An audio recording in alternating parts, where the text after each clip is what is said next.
The Assembly Committee on Government Affairs will come to order. Madam Secretary, please call roll. Assemblywoman Anderson. Assemblywoman Black. Assemblywoman Here. Brown.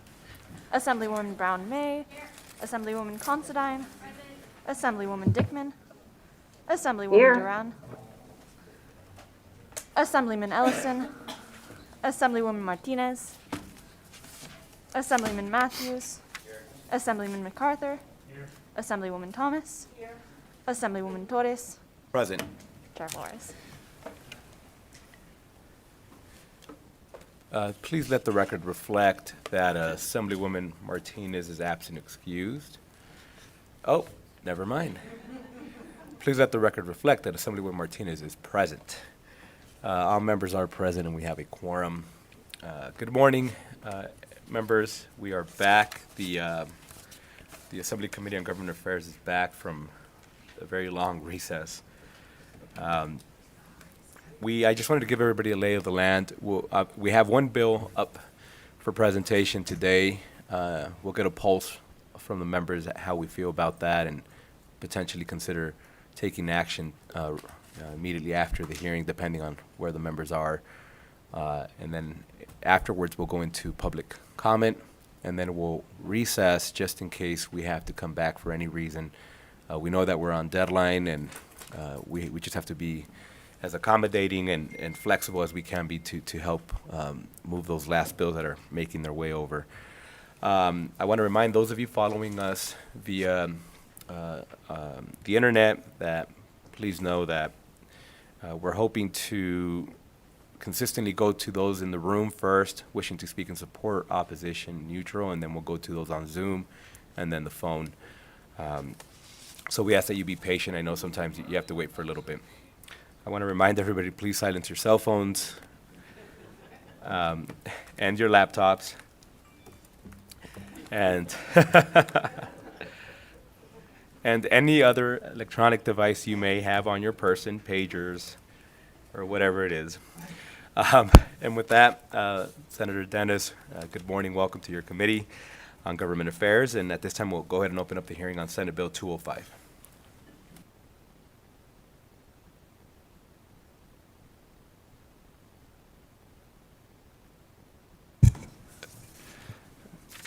Thank you, Chair Flores. For the record, Mo Dennis, representing Senate District 2 in Clark County, and thank you for the opportunity to present Senate Bill 205, which addresses an oversight that occurred when emergency regulations were adopted last year by the Division of Industrial Relations of the Department of Business and Industry.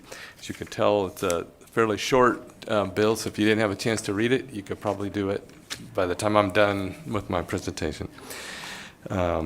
So it's relatively simple in adopting regulations related to boilers. The division attempted to, the division exempted certain gas-fired residential and commercial tank water heaters, but unintentionally failed to exempt similar tankless water heaters. The result is that the tankless water heaters are now subject to significantly more onerous regulations than similar tank heaters, and that are more stringent than unnecessary to ensure public safety. The goal of this bill is to seek parity in statutory regulation of tank and tankless water heaters so that this type of regulatory error is not repeated in the future. So at this point, I'd like to have former Senator Warren Hardy, who is here representing Renai America Corporation, and I don't think we got James on, right? He said he's trying to call in. Okay, so we may have James York, who is the Senior Director of Regulatory and Product Performance at Renai, to discuss the issue in more detail and to walk through the technicalities of the bill. That's okay, Mr. Chair? Please. Good morning. Mr. Chairman, members of the committee, for the record, El Diablo, it's spelled E-L-D-I, sorry. Warren Hardy, representing Renai America Corporation. I apologize for the mask. I negative for COVID, but I have not had my distemper shot yet this year. So thank you, Mr. Chairman, for the accommodation on this bill. And I want to thank Senator Dennis for his willingness to step forward on this bill. As he indicated, and I'll try to be as brief as I can, this legislation was brought forward in response to an emergency regulation that occurred last year. You might recall the explosion that occurred at UNR. The governor asked for an emergency regulation to be adopted to deal with boilers. In the course of that regulation, there was an inadvertent sweeping into the boiler regulation of certain water heaters. The division and the construction industry recognized that immediately and provided an exemption for those in the regulation. However, what did not happen is when they provided that exemption, they provided it only for tanked water heaters and not for tankless water heaters. Tankless water heaters are becoming increasingly popular because of their efficiency. They're used at, the example I use is a gym, athletic club, which I've never been to, but I've heard about. And they like them in series because when they're first there in the morning, they may run one or two, and then they ramp it up as demand. So they're efficient. They don't take up as much space. They're becoming very popular. So we wanted to make sure that they could continue to function and operate on par with tanked heaters. So we brought this legislation forward, although it could be dealt with in regulation, and DIR expressed a willingness to do that. But we thought that would take a year or so, and in the meantime, these tankless heaters would be at a competitive disadvantage. We did meet with DIR on this legislation. In the bill itself, the second reprint, the definition of water heater itself is taken from suggestions from DIR. The section 1.4 with relation to the types of water heaters we're trying to exempt was taken directly from the regulation. The sticking point on this, and I'll just speak to it in advance because I know that the division's here to speak to it. The division feels strongly that when these are installed in series, there should be additional regulation. We don't have any quarrel with that. These are currently regulated through the uniform mechanical codes and by the local governments. We feel that's sufficient. No state in the United States, with the exception of Massachusetts, goes the extra step of regulating these at the state level. If that's something the DIR feels strongly about, we have no objection to them promulgating a regulation to do that. We just feel like that type of policy decision, again, where we would join Massachusetts in regulating these at the state level, should be done through a complete regulatory process and not accidentally through an emergency regulation. We have included language in this bill to specifically give the authority and the direction, or not the direction, but the authority and ability of DIR to promulgate that regulation. We did not want to foreclose on their ability to take a strong look at it and consider the safety issues related to it. But I would just reiterate for the committee, and then I'll stand down for questions, that no state regulates these at the state level except Massachusetts. And as I understand it, Massachusetts did it because they were more interested in a type of tankless or in-series apparatus than they were concerned about the safety issue. So again, you should in Nellis have letters from many members of the industry, from associations in the industry, from all folks that believe this should be corrected and allow DIR to go forward and adopt a regulation if they feel it's necessary. Also, there should be letters there, and I know Clark County is here as well. There should be letters there from the local governments speaking to the efficiency of having them regulated by the Uniform Mechanical Code at the local level. With that, Mr. Chair, I'd be happy to answer any questions the committee might have. Thank you, sir. And with that, members, we'll open it up for questions. I am looking through the chat now. And we'll start off with Assemblyman Ellison, please. Thank you, Senator, and El Diablo, I'm glad to see you here. It's good to be here, sir. The questions that I've got is, number one, the tankless water heaters, you're starting to see more of these, but the problem you got is they're trying to make everything go energy efficient. Electric water heaters demands, if you're going to put your house on a tankless system, it creates all new services because of the loads. The loads are twice as heavy as a regular water heater. And then the water heaters that are replaced or new is inspected by the cities and the counties. So that's a regulation that's already implemented, that's there. And 99.99999% of them is regulated with the thermostat on it for controlled temperatures. So I'm kind of confused of what we're trying to get at, because they're already regulated, they're already inspected, and, and I got both. I've got tankless water heaters and some things for small bathrooms that's all they do, and then I've got tons of regular water heaters that are in residential rentals or commercial. Thank you, Mr. Chairman. To Mr. Ellison. So this legislation that before you today attempts to make sure there's not the additional regulation at the state level for tanked or tankless water heaters that are installed. The issue for DIR is when they're installed in series. In-series installations and parallel installations are done regularly on tankless water heaters and tanked heaters. In areas like the restaurant industry, for example, where they need the redundancy because the health code says if you don't have hot water, you can't operate. So they install these in series. Interestingly enough, while we were holding the hearing in the Senate, I got a text from former Senator, my former colleague and former Congressman Joe Heck, saying, "Hey, I have in-series tanked heaters in my house." So in some homes, they do. So the intent of this, Mr. Ellison, through the chair, is to try to specify that the local government regulation is sufficient. However, we did not want to foreclose on the ability of DIR, if they thought it was important, to go forward and investigate and look at this to promulgate a regulation to that effect. If we did go forward with it, they will be the second state in the country that does it. And in the interest of full disclosure, I will oppose that regulation for that very reason. These are safe, far safer than the kind of tanked heaters we're talking about, because they're very small units, and that's why we put the language in relative to equipped with automatic controls which limit the heat. So that's our intent, Mr. Ellison, is to make sure that there's not an additional burden and regulation on the installation of these, which will drive up the cost of commercial construction. I think you'll learn from the DIR that they currently do not regulate residential, so this would not impact that. But these are becoming increasingly popular in construction, and I think if we don't clarify this, what will happen is construction will move away from tanked heaters until this is resolved, tankless heaters until this is resolved, and they'll go back to the full tanked heaters, which are designed to keep the temperature of the water the same 24/7, whether you need it or not.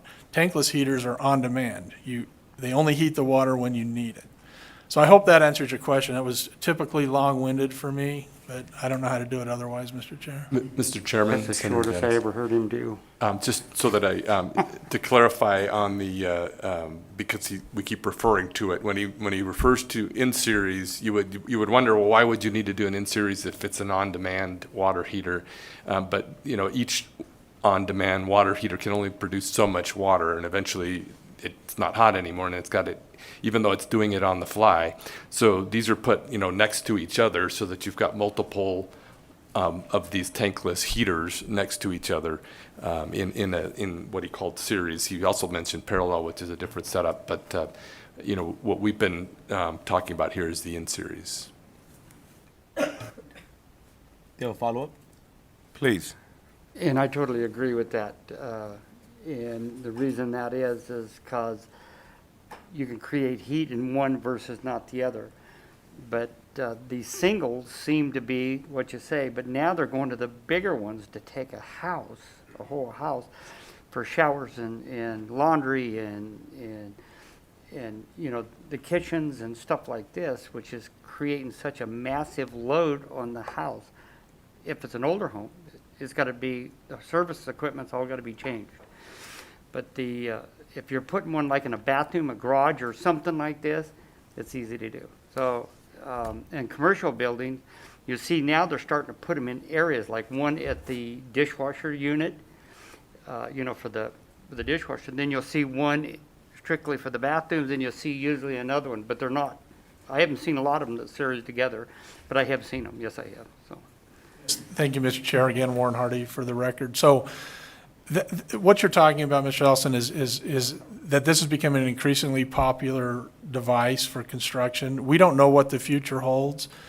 we think the DIR should take a look at this and promulgate a regulation if necessary, which is exactly why we wanted to be careful not to foreclose on their ability to do that. Because as this technology advances and moves forward, it's entirely appropriate for the DIR to be able to look at it and make sure that the public's safe. This legislation is about nothing more than putting tanked heaters and tankless water heaters on par in statute, so we can never have a situation where this happens again, where they adopt a regulation and inadvertently applies to one and not the other. Thank you, Assemblyman. Next, we have Assemblywoman Considine. Thank you, Chair. I have one question. And thank you for bringing this forward. And I know you've probably already addressed this, but it is just my curiosity. I do know that tankless water heaters are fairly new. They are becoming more popular. I'm not surprised that many states don't have any rules on that because they're fairly new. But reading all of the exhibits, there was a mention that in the first reprint of the bill that there was language in that bill to allow DIR to continue to regulate them, and it's not in the second reprint. So my question is, was it intentionally in the first reprint? And if so, what's changed, or why was it in an earlier version and not in this version? Thank you. Thank you, Mr. Chairman. Warren Hardy for your record. So Section 1.5 is the section that enables them. The language did change. It broadened because the original language was a little too direct and specific about their ability to potentially promulgate a regulation relating to this very specific type of water heater. So the language changed. So Section 1.5 is the provision that allows them to promulgate a regulation. And the difference between the first reprint and the second reprint is this is far broader. This allows them to look at every aspect. I think the DIR is going to testify that their interpretation of Section 1.5 is that it only allows them to regulate, adopt a regulation related to the connection of the water heater. I checked with legal counsel in the other house, and they said that they didn't believe that was the case. Our intent is not to limit them to the connection of water heaters. It's to allow them to promulgate any regulation they see fit on the in-series installation or anything related to these water heaters. So that language is there. It's broader than it was before, but it's still in the language, Mr. Chair, Assemblywoman Considine. And Mr. Chair, this is Senator Dennis. I wanted also, in our first hearing, we talked about that issue that, this wasn't about not taking away DIR's ability to regulate it, should they choose. And so we were trying to clarify that when we did this other amendment to say, hey, we just want to fix this issue that happened because of the emergency regulation. And then if you want to promulgate, we were trying to put something in statute that would say, go ahead and go through your whole regular regulatory process so that the industry has an opportunity to weigh in on, on the regulations and whether they want it or not. Follow-up? Thank you for the follow-up, Mr. Chair. Mr. Hardy, so then you mentioned on the other side that you requested that legal opinion. Was that on the record? Sorry, Mr. Chair, Warren Hardy. That discussion was on the record. Mr. Keene from legal helped us draft this amendment, and I doubled back with him after I heard that concern from DIR, because we don't want to limit that in any way. And if we need, of course, at this late date, I would hate to have an amendment, but we don't want to foreclose on their ability to promulgate a regulation on anything they feel like is necessary under their stewardship. Thank you. Assemblywoman Thomas, please. Good morning, Mr. Chair, and thank you so much for the opportunity to address SB 205.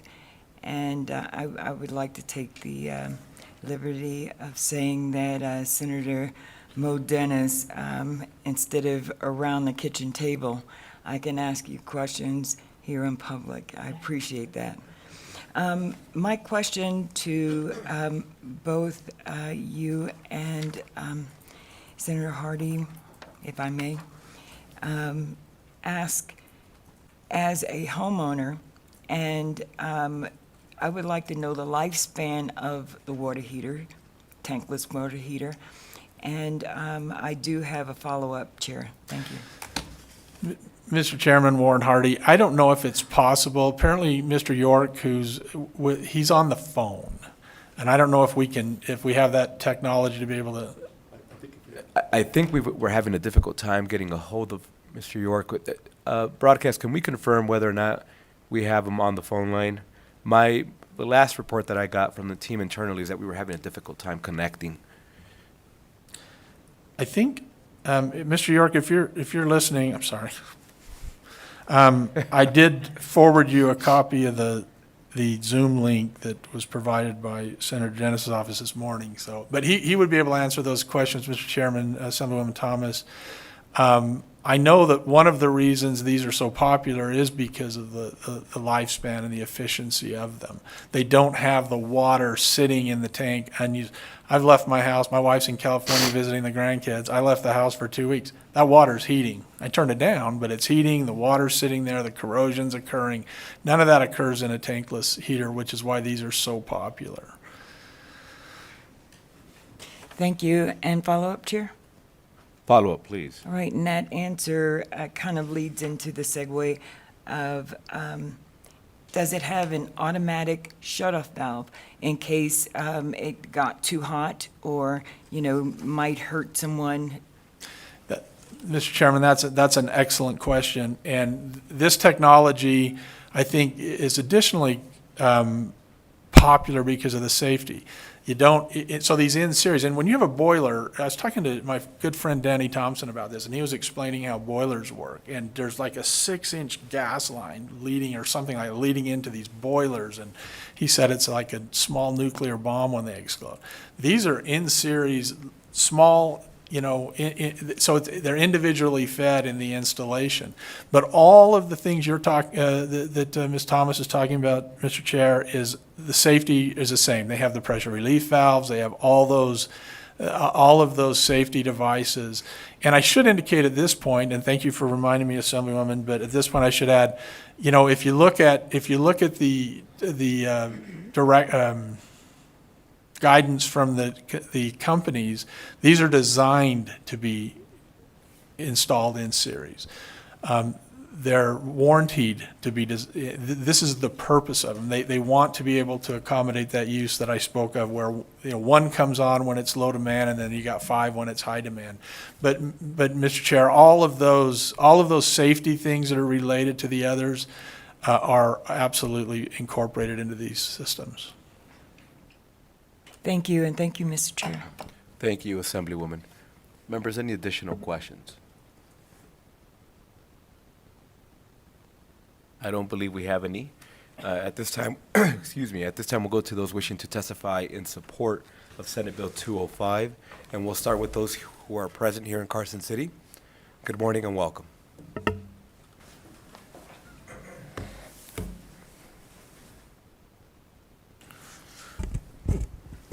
Good morning, Mr. Chair, members of the committee. For the record, Justin Harrison, representing Clark County, here today in support of SB 205. Would first like to thank Senator Dennis and Mr. Hardy for presenting the bill and going through the details. Really would just like to reiterate some of the comments that were made by our presenters that currently local governments already have local codes and ordinances that appropriately address the permitting as well as inspection of these in-series installations. Particularly, I'll speak to Clark County and our local codes that address this through our building department, as well as through the Uniform Mechanical Code that was mentioned and has also been adopted by Clark County. With that, Mr. Chair, would be happy to answer any questions and thank the committee for indulging me today. And thank you for joining us this morning. I don't think we have any questions for you. I was excuse me. I was notified that Mr. York is now via Zoom joining us. And I know there were some questions that were directed at Mr. York. If we could have Mr. York engage.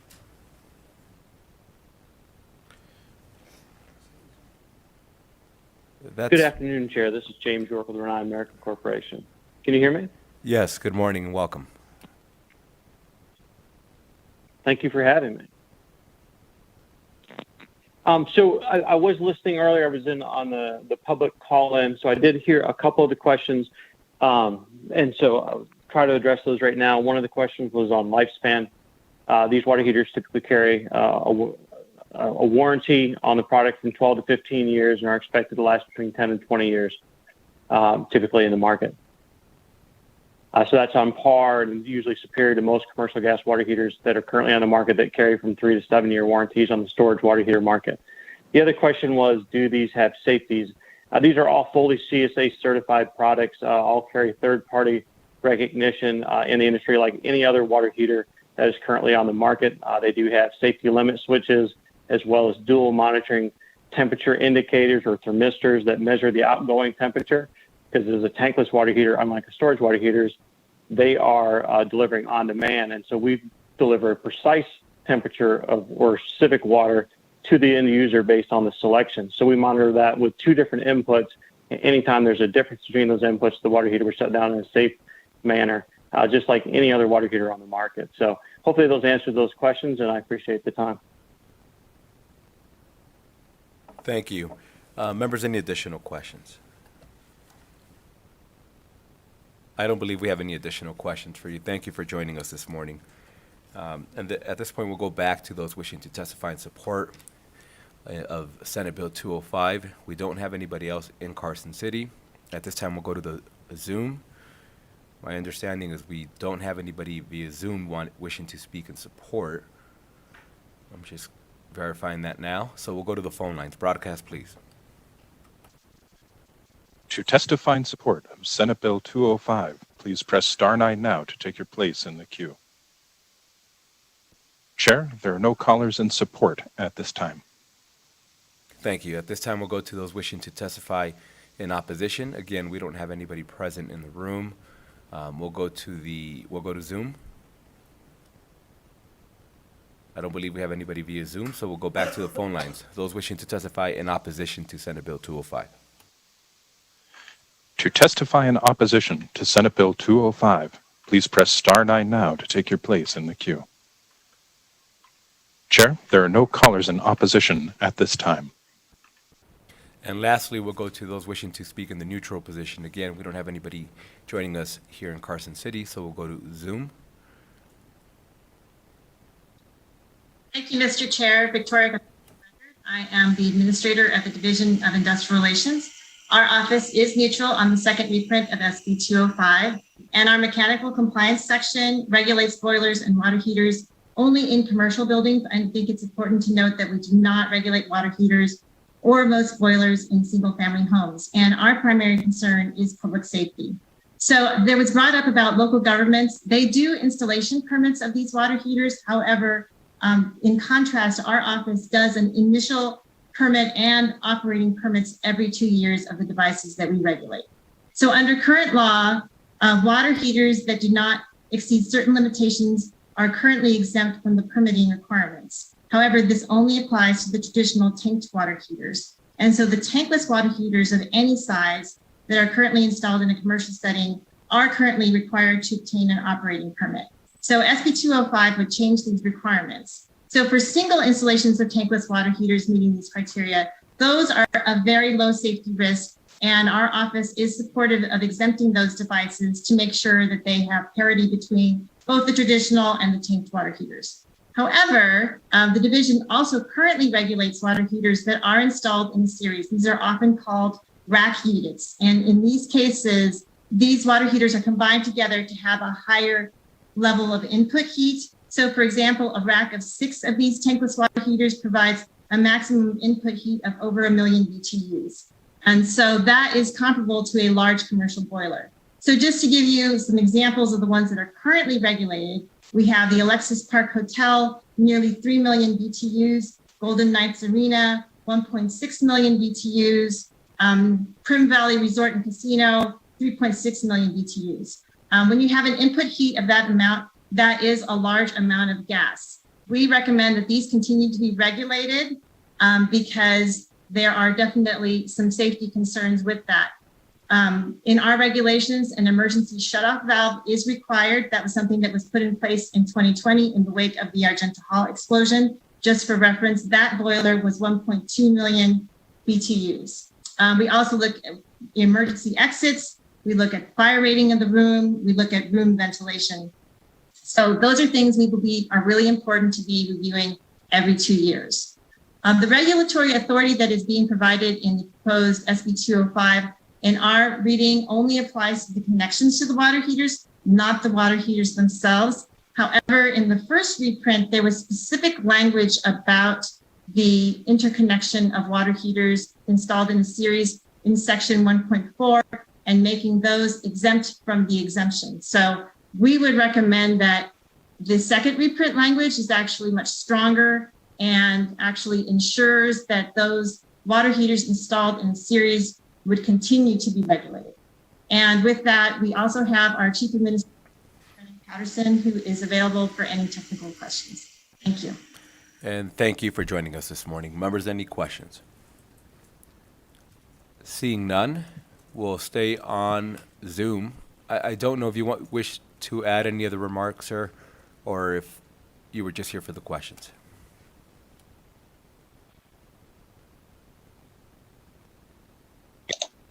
Brennan Patterson, for the record, Chief Administrative Officer of the Mechanical Compliance Section, the Division of Industrial Relations. Administrator Carrion, I believe, has spoken very well already on this, but if anyone has any technical questions or questions about how these items are currently regulated or what is seen in the field, I'm here to answer anything you might wish to ask. Perfect. Thank you. Members, any technical questions? Seeing none, thank you again. I don't believe we have anybody else wishing to join us via Zoom, wishing to speak in neutral, so we'll go to the phone lines. Broadcast, please. To testify in the neutral position on Senate Bill 205, please press star 9 now to take your place in the queue. Chair, there are no callers in the neutral position at this time. Excuse me, my allergies are going a little crazy this morning. Senator Mo Dennis, any closing remarks you may have?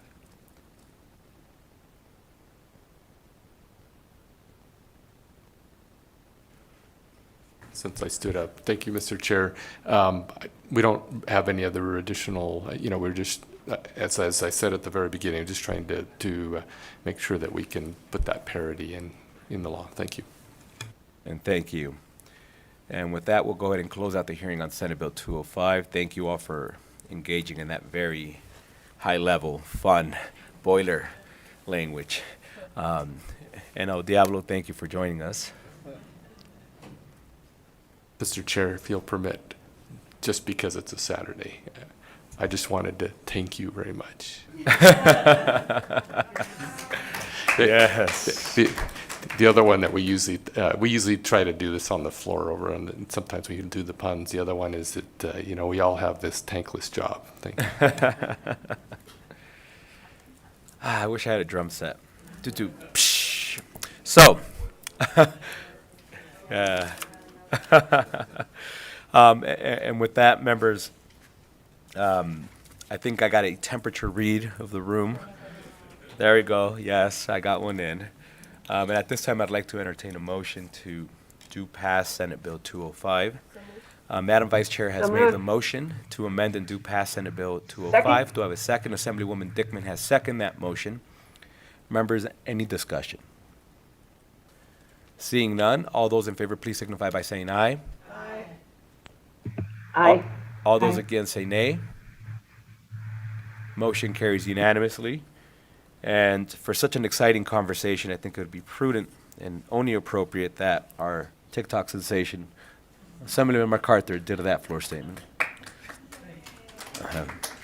Assemblyman MacArthur will be doing the floor statement on Senate Bill 205. Next on the agenda, we have public comment. I don't believe we have anybody in the room wishing to join us for public comment. So we'll go to Zoom, and again, I don't believe we have anybody there. Broadcast, anybody on the phone lines wishing to join us for public comment? Chair, the public line is open and working, but there are no callers at this time. Thank you. Members, again, I wanted to repeat the lay of the land for the remainder of the next 2 days.